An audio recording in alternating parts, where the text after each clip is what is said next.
bih, kerjakan apa saja yang kamu mau. Kalau kau mau menghalalkan segala macam cara, persilahkan halalkan segala macam cara. Tapi jangan lupa kau akan mendapat balasan dari seluruh amal perbuatanmu. Wa ahbib ma syi'ta fa innaka mufariquhu. Dan cintailah apa saja yang mau kau cintai. Kau cintai anak istrimu, silahkan. Kau cintai harta bendamu, tafadhal. Kau cintai tanah airmu, kau cintai pangkat dan jabatanmu, persilahkan. Tapi jangan lupa, fa innaka mufariquhu, kau pasti akan berpisah dan akan meninggalkan segala yang kau cintai itu. Apa artinya ini buat kita? Ternyata sesudah maut datang menjemput kita, ada kehidupan sesudah hidup yang sekarang ini. Ini yang mendorong kita untuk dalam kehidupan di dunia ini tidak melakukan prinsip saenake dewe, semaunya sendiri saja, asal perut kenyang, asal pangkat tinggi, asal harta dapat. Masa bodoh dengan merugikan orang lain, masa bodoh dengan menipu orang lain. Iku jenenge saenake dewe. Muslim tidak diajarkan. Ingat manusia, setelah kau mati, setelah kiamat datang, kau akan dibangkitkan, kau akan dimintakan pertanggungan jawab tentang kehidupan yang sekarang ini. Saudara hadirin, oleh sebab itu kalau kita bicara soal kiamat, soal akhirat, ini memang masalah yang gaib, yang sepenuhnya tidak bisa dicernakan dengan kemampuan penalaran intelektual. Dasar di dalam membicarakan ini tidak lain adalah iman kita kepada Allah Subhanahu wa ta'ala. Bukan cuma zaman sekarang, dari zamannya Nabi, orang itu kalau sudah bicara kiamat, bicara akhirat, ada yang ragu-ragu, ada yang menolak sama sekali. Bukan dari zaman sekarang, dari zaman dulu. Pernah kok satu saat Rasulullah itu dakwah menceritakan, saudara-saudara, akan terjadi kiamat di mana Allah akan membangkitkan manusia dari kuburnya untuk memintakan pertanggungan jawab. Ini dalam dakwahnya Nabi pidato macam itu. Apa reaksi orang? Yang beriman ya mantap, tapi yang tidak beriman, bajingan-bajingan Quraisy ini, mereka bertepuk tangan, mengejek, mencaci. Malahan ini yang luar biasa, ada dua orang kafir namanya Ubay bin Ka'ab dan Al-As bin Wa'il. Mendengar pidato macam ini, mereka buru-buru pulang ke rumah. Ngapain? Ngambil pacul.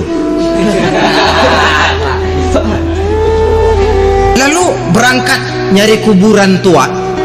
Dia gali itu kuburan, tulang-tulangnya diangkut, dibawa ke depan Nabi.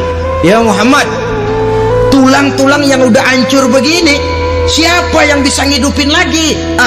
Yang macam-macam aja kamu Muhammad, nggak rasional, nggak masuk akal. Allah menjawab. Apa kata Allah? Wa daraba lana mathalan wa nasiya khalqah qala man yuhyil 'izama wa hiya ramim qul yuhyiha alladhi ansha'aha awwala marrah wa huwa bikulli khalqin 'alim. Mereka memberikan perumpamaan kepada kami, kata Allah. Mereka melupakan asal kejadiannya. Mereka bertanya, siapa yang sanggup menghidupkan tulang belulang yang sudah hancur kayak begini? Qul yuhyiha alladhi ansha'aha awwala marrah. Katakan kepada mereka Muhammad, yang akan menghidupkannya adalah Dia yang telah menciptakannya pertama kali dulu. Kalau Dia sanggup menciptakan, Dia tentu lebih sanggup lagi untuk mengembalikan reproduksi ciptaan itu sebagaimana semula. Yang paling kasihan yang ragu-ragu, akhirat itu ada apa enggak sih? Kiamat itu ada apa enggak sih?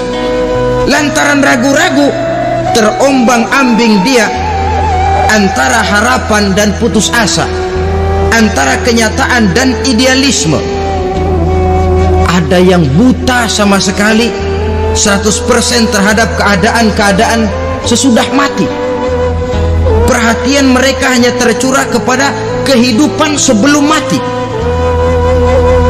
Yang mereka perhatikan siang dan malam tidak lebih daripada urusan perut. Pergi pagi pulang sore, peras keringat, banting tulang. Cuma soal makan, soal minum, soal pakaian, soal kendaraan, soal rumah tangga, soal anak, soal istri. Yang mereka pentingkan hanya soal-soal politik misalnya, ekonomi, pembangunan dan industri. Untuk soal-soal kayak begitu giat betul, habis seluruh waktu untuk memikirkan meningkatkan kebudayaan, politik, sosial, ekonomi. Kadang-kadang kurang tidur, kurang istirahat, berkeliaran ke sana kemari ke tempat yang jauh-jauh, sampai-sampai kadang-kadang terkena stres, penyakit darah tinggi, ginjal, lever, untuk memikirkan hal-hal yang semata-mata karena dunia saja. Lantas boleh jadi mereka mendapatkan kekayaan yang berlimpah ruah, mendapatkan kedudukan yang tinggi, nama yang semerbak, dikenal orang di barat dan di timur, di utara dan di selatan. Tetapi alangkah kecewanya mereka jikalau datang ajal menjemput nyawa, mati mereka, meninggalkan harta yang banyak, nama yang masyhur. Mereka disebut dengan jasa-jasanya. Radio memberitakan, TV menyiarkan, koran-koran memuat. Bahkan nama mereka kadang-kadang dikenang 2-3 tahun setelah wafatnya. Tetapi dalam pada itu roh mereka merintih, mengeluh, menderita, karena dilemparkan oleh Allah ke tempat-tempat yang kotor, penyesalan yang sudah tidak akan ada gunanya lagi. Saudara-saudara kaum muslimin rahimakumullah, oleh karena itu kehidupan akhirat bukanlah dongeng dan takhayul, bukan khurafat dan khayalan. Kehidupan akhirat, hari kiamat adalah kebenaran dan kepastian. Dalam surah Al-Hajj ayat ke-7, Allah subhanahu wa ta'ala menyatakan, wa anna as-sa'ata atiyatun la raiba fiha wa anna allaha yab'asu man fil qubur. Dan bahwasanya kiamat itu sesungguhnya adalah sesuatu yang pasti dan tidak ada keraguan-raguan lagi di dalamnya, dan bahwasanya Allah sungguh-sungguh akan membangkitkan manusia dari kuburnya masing-masing. Nah, kalau kita sudah yakin kiamat sesuatu yang pasti adanya, akhirat sesuatu yang pasti adanya, dari mana pembicaraan tentang kiamat ini kita mulai? Tentu dari diri kita. Marilah kita mencoba melihat proses perjalanan hidup ini sampai kita memasuki kiamat. Hadirin, tidak ada makhluk secantik manusia. Tidak percaya? Pernah ke Ragunan? Saudara masuk ke kebun binatang, segala macam makhluk ada di situ, ratusan macam jenis binatang. Bandingkan dengan saudara, kira-kira cakep mana?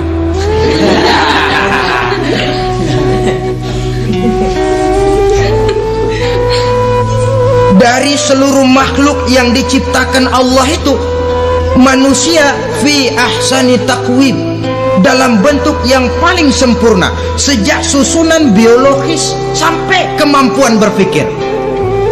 Biologis kita ya Allah, diciptakan kita begini rupa, diberikan 2 kaki untuk berjalan, 2 tangan untuk bekerja, diberikan 2 mata, dua-duanya di depan.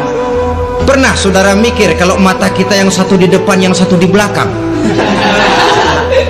Rasanya nggak laku kacamata itu.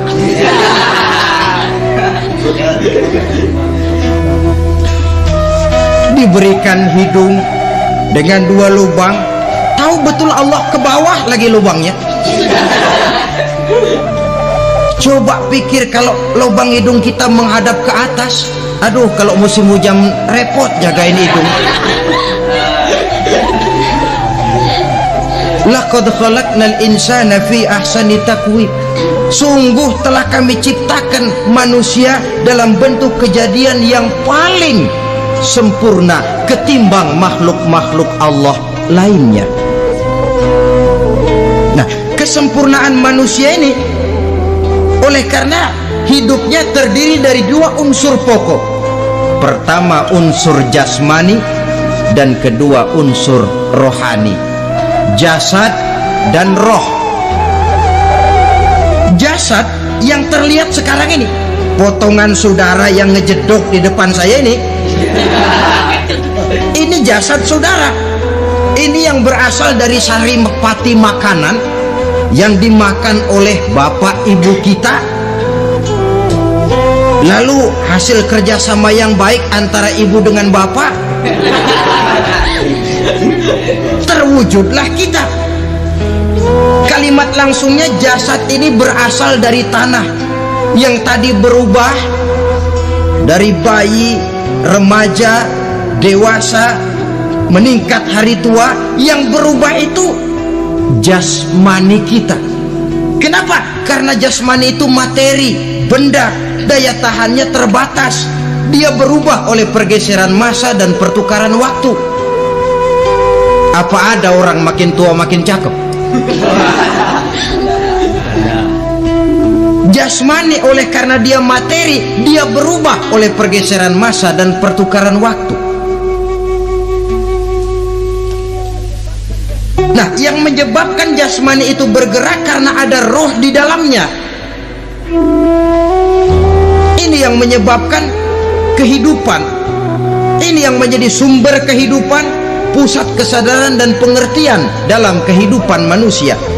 Tanpa roh dalam diri kita, maka jasad kita. Pernah lihat orang mati? Nah, itu kalau orang mati, coba perhatikan. Apanya yang kurang? Kupingnya masih ada, tapi sudah tidak sanggup mendengar. Matanya masih lengkap, tapi tidak mampu melihat. Jangankan melihat, terbuka saja tidak. Mulutnya masih ada, tapi sudah tidak bicara lagi. Telinganya cukup, tapi tidak sanggup mendengar. Kakinya lengkap, tapi tidak mampu lagi berjalan. Apa penyebabnya itu? Ternyata jasmani kita, jasad ini, manakala sudah ditinggalkan oleh roh, dia tidak akan bisa berdaya apa-apa, tidak mampu berjalan, tidak pula berbuat, tidak pula bekerja apapun saja. Saudara-saudara, dua-duanya punya kebutuhan. Jasmani ada kebutuhannya, rohani pun ada kebutuhannya. Jasmani yang jelas perlu makan, perlu minum, perlu tidur, perlu pakaian dan sebagainya. Nah, apabila saat berpisah datang, ajal sampai, berpisahlah roh dan jasad, dan itulah yang dinamakan dengan maut. Jadi apa sih mati itu? Mati adalah berpisahnya roh dengan jasad. Sebab itu Islam sangat menganjurkan kita untuk banyak-banyak mengingat mati. Bagaimana caranya mengingat mati? Pertama, mati itu kan pasti. Kira-kira yang hadir di sini ada yang nggak mati nggak? Kira-kira? Semuanya bakal mati kan? Berani? Berani. Sekarang mau? Saudara, sebenarnya kalau kita merenung lebih jauh, orang itu tidak perlu takut mati, walaupun tidak boleh terlalu berani menghadapi mati. Karena bagaimanapun takutnya kita kepada mati, toh dia pasti datang. Bagaimanapun beraninya kita mati, kalau belum ajal ya tidak mati juga. Jadi muslim itu kan harus berani menghadapi hidup dan tidak takut menghadapi mati. Mati adalah sesuatu yang pasti. Muslim dianjurkan banyak-banyak mengingat mati dalam kehidupan. Caranya bagaimana? Pertama, berziarah, nengokin teman yang sakit. Ya? Suka nengokin teman yang sakit enggak? Oh, itu pahalanya kata Nabi. Menengok orang yang sedang sakit lebih afdol daripada sholat sunnah 1000 rakaat. Apa pernah saudara sembahyang sunnah sampai 1000 rakaat? Nengokin orang sakit pahalanya lebih afdol daripada itu. Kenapa menengoki orang sakit mengingatkan kita kepada mati? Iya ya, ini teman saya yang kemarin segar banget, bercanda sama saya, ketawa sama-sama, sekarang terbaring tidak berdaya, hilang kemampuannya, hilang keceriaannya, sakit. Iya kalau sembuh, kalau ajar. Iya sekarang giliran dia, kalau jatuh ke saya. Lalu menghibur teman dengan kata-kata yang enak, yang akan mendatangkan sugesti supaya dia cepat sembuh. Jangan nengokin orang sakit, jujur, sakit apa lu? Perut. Emang teman gua kemarin sakit begini mati. Wah, itu orang bisa jadi shock lantaran etika kita tidak akan sampai ke sana. Menjenguk orang sakit akan mengingatkan kita kepada mati. Apalagi ziarah kubur. Ada yang orang tuanya sudah meninggal? Nah, kalau ada, ya tidak bisa tiap hari, sekurang-kurangnya seminggu sekali. Jumat pagi misalnya, ziarah kita ke kubur. Sehingga kalau kita masuk kubur kan ada etikanya. Assalamualaikum ya ahlal kubur wa inna insyaallahu bikum lahikun. Hai penduduk kubur, keselamatan bagi kamu dan kami yang masih hidup sekarang ini insyaallah pasti bakal nyusul kamu. Iya, yang kemarin gagah benar sekarang terbaring tanpa daya. Ini unggukan kuburannya. Yang kemarin ada sekarang sudah tidak ada. Kemana dia? Kami satu saat pasti akan begini. Ingat mati. Lalu apalagi yang bisa membuat kita ingat kepada mati? Mengawal jenazah. Bukankah sangat dianjurkan oleh agama? Bahkan kalau bisa sejak mengurusnya, memandikannya, mengkafankannya, menyolatkannya untuk kemudian mengantarnya ke kubur. Hari ini saya antar dia ke kubur, besok boleh jadi saya yang diantar orang. Hari ini saya solatkan dia, besok boleh jadi saya yang disolatkan orang. Hari ini saya masukkan dia ke liang lahat, besok mungkin giliran saya dimasukkan orang ke liang lahat. Ingat mati, tumbuh kesadaran. Lalu daya positifnya dalam kehidupan apa? Nah, saudara-saudara hadirin, orang yang mengingat mati bukan lantas menjadi lemah dalam kehidupan, menjadi putus asa, sedikit semangat, terbentur kesulitan, mudah frustasi. Bukan itu tujuannya kita diperintah mengingat mati. Jelasnya Islam menganjurkan kita untuk mengingat mati guna maksud-maksud yang positif, supaya orang lalu sadar hidup ini cuma sebentar. Maka mumpung hidup, nah ini mumpung, tapi mumpung yang baik. Mumpung hidup, maka hidup yang singkat ini harus saya pergunakan dengan sebaik-baiknya, melakukan kebajikan yang sebanyak-banyaknya, menjauhkan rasa malas, menunggu keajaiban yang datang dari langit, berleha-leha, bermain-main, sementara maut kalau dia datang tidak pernah main-main. Pantas kalau seorang penyair bernama Syauqi memesankan, tazawwad bittaqwa fa innaka la tadri iza hanna al-lailu hal ta'ishu ila al-fajri kam min sahihin mata min ghairi illatin wa kam min alilin 'asha hinan min ad-dahri. Persiapkan dirimu dengan takwa, sebab kamu tidak tahu apabila malam datang kamu masih bisa hidup apa enggak besok pagi. Apa ada jaminan saudara yang kumpul di depan saya malam ini besok masih bisa hidup? Tidak. Ada jaminan? Tidak ada sama sekali. Kam min sahihin mata min ghairi illatin. Berapa? Jangan yang remaja lalu berpikir, gua rasanya masih jauh banget mau mati. Ini sesuatu yang pasti yang kita tidak pernah diberitahu kapannya.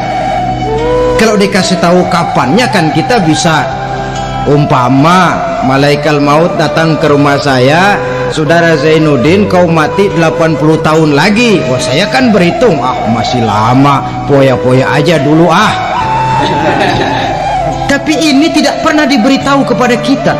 Lantaran tidak diberitahu itulah kita perlu bersiap-siap dengan selalu mengingat-ingat mati yang mendorong kita untuk berbuat positif. Satu contoh peringatan mati yang mendatangkan positif pada peristiwa ketika turun perintah hijrah. Ketika di Mekah sudah terpepet turun perintah hijrah. Ini sahabat yang berangkat hijrah, jangan dikira semua bulat hati. Ada yang mikir, kalau saya hijrah berangkat dari Mekah ke Madinah, nanti di tengah jalan dicegat oleh kafir Quraisy lalu dibunuh, mati saya.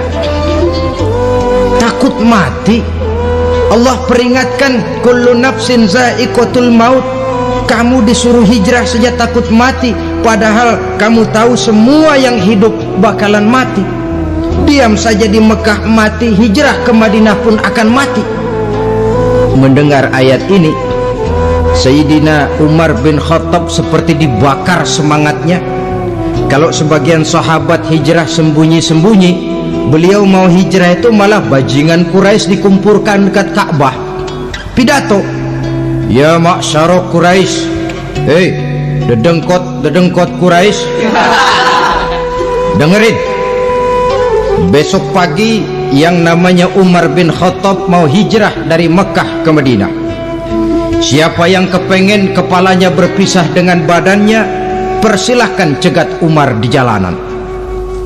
Besok dengan tenang dia berangkat hijrah, gak ada yang berani nyegat. Tuh Quraisy juga barangkali mikir, gue ngapain nyegat penyakit. Begitu ingat mati, timbul semangat juang, timbul semangat berbuat. Ini ingat mati yang positif, bukan yang melemahkan semangat. Dah jangan kerja rajin-rajin dah, lu bakalan mati. Ini ingat mati yang salah pasang. Ingat mati seharusnya mendorong manusia untuk berbuat lebih tekun. Allah memberikan peringatan, qul innal mauta alladzi tafirruna minhu fa innahu mulaqikum. Katakan, maut yang kamu akan melarikan diri daripadanya, yang kamu takuti benar dia pasti akan datang menjemput kamu. Saudara-saudara hadirin yang saya hormati, datangnya memang tidak kita harapkan yang namanya maut, tapi sekali dia datang tidak ada pintu tempat kita lari. Dia memang tidak pernah kita undang, tapi sekali dia datang mengetok pintu, kekuatan apa yang bisa menolak? Dia sebuah tanda seru dalam kehidupan. Apa yang menyebabkan orang takut mati? Pertama barangkali karena dia tidak tahu bagaimana kehidupan sesudah mati. Alam kubur gelap, alam akhirat gelap, sehingga dia bingung. Lantaran bingung lalu jadi takut. Yang kedua, boleh jadi oleh bayangan-bayangan dosa yang pernah dia kerjakan di dunia ini. Kerjanya cuma menumpuk dosa. Dia gembira, bahagia, tertawa di atas tumpukan dosanya, merasa segan berpisah dengan seluruh kehidupan ini. Sehingga boleh jadi maut adalah sesuatu yang ditakutkannya benar dalam kehidupan. Tapi bagaimanapun takutnya, tidak ada tempat lari dari dia. Dalam ayat lain Allah jelaskan, "Ainama takunu yudrikumul mautu walau kuntum fi burujim musayyadah." Di mana saja kamu berada, dalam benteng yang paling tangguh sekalipun, maut pasti akan datang menjemput kamu. Nah, bagaimana caranya maut datang menjemput kita? Bila datang dia, sang malaikat pencabut nyawa, malaikat Israel namanya, hendak mengambil roh kita. Dalam suasana macam begitu, di akhir kehidupan dunia, dalam berhadapan dengan sakaratul maut, terbagilah manusia dalam dua bagian besar. Pertama, yang menghadapi sakaratul maut itu dengan husnul khatimah, baik di akhirnya, sehingga pada saat ruhnya berpisah dengan jasadnya, kelihatan dia seperti senyum, mukanya cerah. Bahkan sebelum itu boleh jadi dia sempat meninggalkan pesan-pesan yang baik. Ada yang sempat azan, ada yang sempat baca Quran. Pernah kan nemui orang yang mau mati seperti itu? Yang sempat azan, yang sempat baca Quran, yang sempat meninggalkan wasiat-wasiat yang baik. Sebab apa? Malaikat maut datang menjemput mereka juga dengan baik-baik. Dicabut ruhnya perlahan-lahan, tapi sungguh pun perlahan-lahan. Pedihnya, sakitnya tetap tiada tara. Rasulullah Sallallahu Alaihi Wasallam, dikala beliau hendak berhadapan dengan sakaratul maut, diceritakan mencelupkan tangannya ke dalam gelas berisi air, lalu mengusapkannya ke muka beliau seraya berdoa, "Ya Allah, mudahkan saya dalam menghadapi sekarat ini." Beliau juga yang mengatakan bahwa sakitnya sakaratul maut sama dengan 300 kali bacokan pedang.